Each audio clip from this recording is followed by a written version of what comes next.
Bienvenidos a Explorando la Ciencia en Profundidad, un espacio para explorar en los conceptos fundamentales que sostienen la química moderna.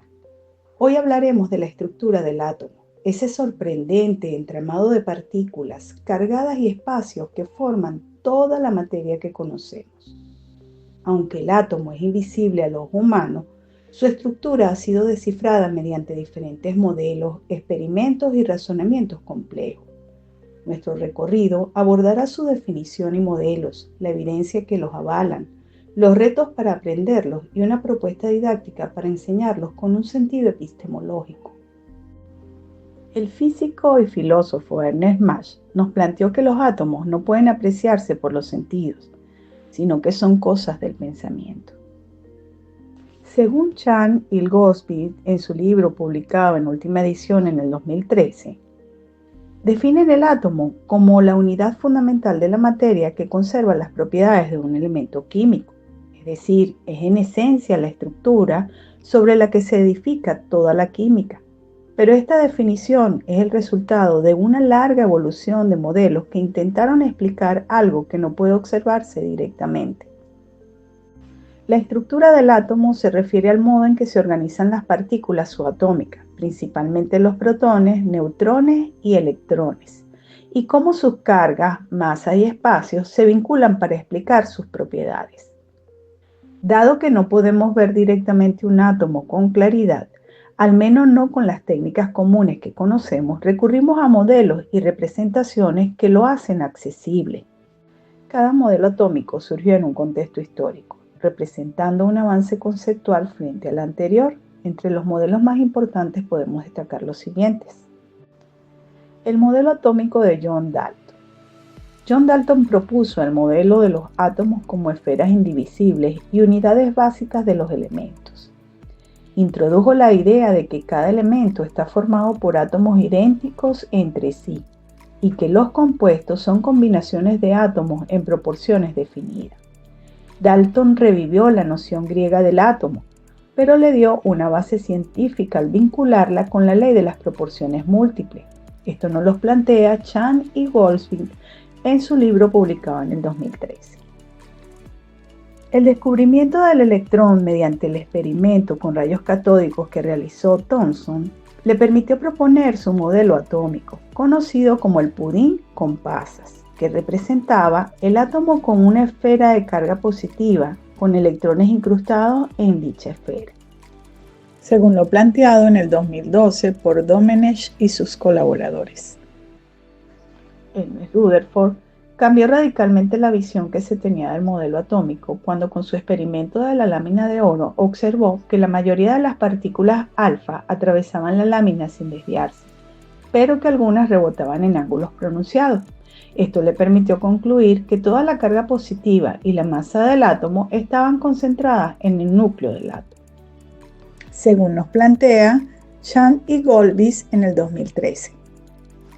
Niels Bohr introdujo el modelo planetario. Su aporte fue introducir órbitas cuantizadas de electrones alrededor del núcleo, combinando ideas de mecánica cuántica con el modelo nuclear, de acuerdo a lo planteado en el 2014 por Muñoz.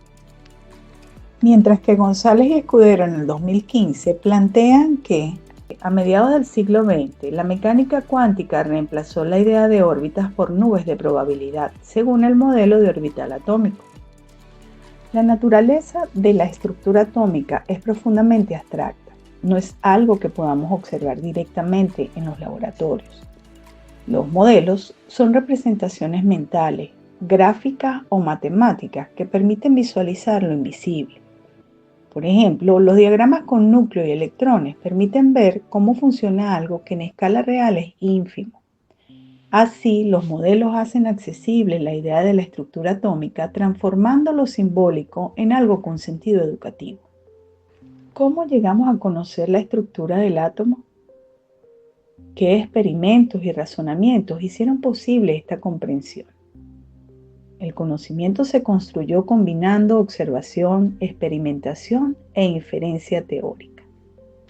Entre las principales evidencias empíricas tenemos el descubrimiento del electrón por Thomson. Mediante rayos catódicos en tubos demostró que los átomos no eran indivisibles y que tenían partículas cargadas negativamente, es decir, realizó el descubrimiento del electrón, como lo explica Domènech y sus colaboradores en el 2012. También tenemos el experimento de la lámina de oro realizado por Rutherford, Geiger y Marce. Ellos bombardearon una lámina de oro con partículas alfa y observaron que la mayoría atravesaban, pero unas pocas desviaban mucho o incluso rebotaban. Esto indicó que el átomo tenía un pequeño núcleo, pero que ese núcleo era muy denso, según lo explicado por Charles y Gosville en el 2013. Por otro lado, tenemos a Bohr, que al analizar los espectros de emisión de hidrógeno, dedujo que los electrones solo podían ocupar niveles de energía discretos, así como nos explica Muñoz en su obra del año 2014. Mientras que Schrödinger y Heisenberg en la década de 1920 introdujeron la ecuación de onda y el principio de incertidumbre, estableciendo los fundamentos del modelo cuántico actual. La espectroscopía atómica y la mecánica cuántica permitieron describir cómo los electrones ocupan regiones probabilísticas alrededor del núcleo, conectando la estructura con líneas espectrales y energías discretas. Estos descubrimientos se apoyaron en distintos modos de razonamiento científico. En el razonamiento inductivo al generalizar patrones experimentales, como los espectros atómicos, a partir de múltiples observaciones, por ejemplo, comportamientos de partículas alfa, se generalizó una ley o patrón sobre la existencia de un núcleo. Para realizar el razonamiento deductivo, aplicaron leyes para predecir comportamientos, es decir, partiendo de principios físicos como cargas y fuerzas electromagnéticas, se predijeron comportamientos de cómo se deberían desviar las partículas alfa. Y en cuanto al razonamiento aductivo, fomentaron hipótesis creativas para explicar resultados inesperados, como las desviaciones en los experimentos de Rutherford.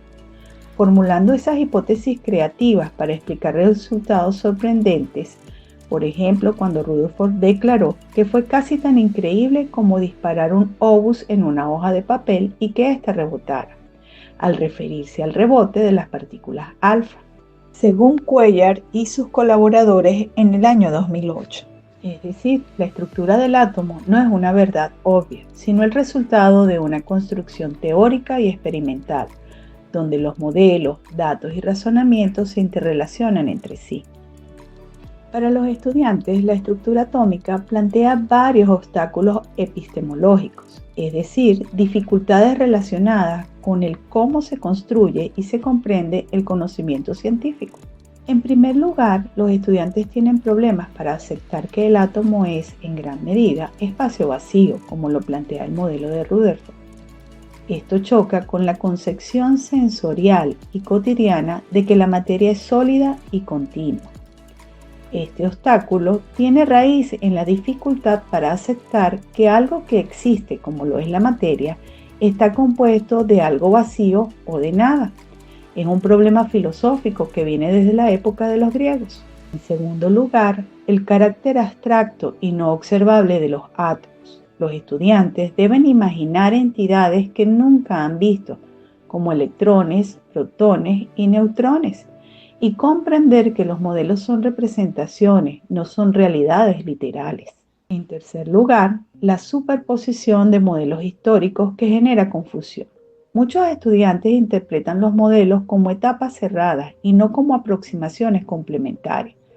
Por ejemplo, pueden creer que el modelo de Bohr fue reemplazado por el modelo cuántico, sin entender que sigue siendo útil como un modelo simplificado para explicar. Además, la relación teoría-experimento es compleja, ya que los experimentos que evidencian la estructura atómica implican aparatos, escalas muy pequeñas y razonamientos abstractos como las cargas, las fuerzas, las probabilidades, entre otros. Muchos estudiantes tienen dificultad para conectar lo que ven o lo que leen con una teoría implicada. Además, la naturaleza simbólica del átomo exige que el alumno transite entre los niveles macroscópicos, es decir, lo que ve, y los niveles submicroscópicos, los átomos, las partículas, así como el nivel simbólico relacionado con las ecuaciones y los modelos. Esto triplica la transición y es una barrera reconocida en la enseñanza de la ciencia para con los modelos atómicos. Enseñar la estructura del átomo no es solo memorizar partes, sino explicar cómo se construyeron los modelos, qué evidencias los avalan y cómo los científicos razonaron para llegar hasta allí.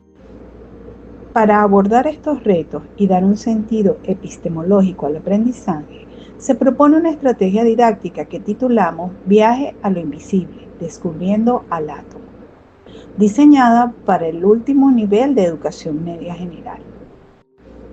Esta estrategia integra explícitamente lo que es la evolución de los modelos, las evidencias experimentales, aquellos obstáculos epistemológicos que se puedan presentar y el papel creativo del científico.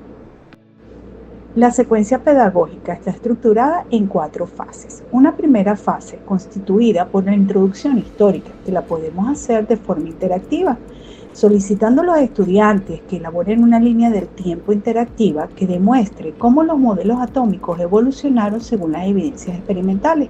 Todo esto después de realizar una clase expositiva con ayuda de un material audiovisual que pueden ser videos cortos donde expliquemos esa evolución histórica de los modelos atómicos. La segunda fase la llamaremos laboratorio virtual. A través de diferentes simuladores digitales en línea, vamos a pedir a los estudiantes que reproduzcan los experimentos de Thomson y Rutherford para que observen resultados, los registren y deduzcan la existencia a través de estos resultados de la existencia de un núcleo pequeño en el átomo. Les vamos a pedir que experimenten con diferentes variaciones para que reflexionen sobre las diferentes inferencias que se obtienen experimentalmente. La tercera fase será un debate o discusión dirigida, donde los estudiantes discutirán en grupo preguntas tales como: ¿por qué cambió el modelo del átomo? ¿Los modelos representan la realidad o ayudan a pensar? ¿Cuáles serán las limitaciones de cada modelo atómico? ¿Cuál modelo atómico consideras más real? Esto permite que los estudiantes reconozcan aquellos obstáculos epistemológicos del aprendizaje acerca del átomo. Y en la cuarta y última fase, invitaremos a los estudiantes a la construcción creativa de un modelo atómico. Por equipo, los estudiantes diseñarán un modelo atómico para un elemento hipotético o real, donde incluirán una representación gráfica, una explicación de su estructura y una justificación basada en evidencias que pueden ser reales o ficticias. Luego presentarán su modelo al grupo explicando las evidencias, el razonamiento y los desafíos que pueda tener. Para desarrollar la secuencia pedagógica se requieren recursos tales como simuladores en línea, infografías de modelos atómicos y la proyección de videos cortos acerca de los diferentes experimentos que permitieron llegar a cada uno de los modelos atómicos. La secuencia pedagógica tiene un enfoque epistemológico al mostrar que el conocimiento científico sobre la estructura atómica es histórico. Además de ello es provisional, que está construido mediante experimentos, razonamientos diversos y representaciones. Además que los modelos son herramientas para pensar y no son simples dibujos que tratan de representar una realidad. Esta estrategia busca mostrar que la ciencia es un proceso creativo, histórico y colectivo, donde los modelos se van construyendo y que se revisan constantemente ante nuevas evidencias. En este viaje al corazón de la materia hemos visto cómo la estructura del átomo está lejos de ser algo obvio, es una construcción elaborada apoyada en experimentos, razonamientos y modelos que nos permiten ver lo invisible. La invitación es a que en el estudio de la química no solo se memoricen las estructuras, sino que también nos preguntemos cómo se llegó a saber esto, qué modelo estamos usando y por qué. Gracias por acompañarnos en Explorando la Ciencia en Profundidad. Soy Marta Castro y hasta la próxima exploración científica.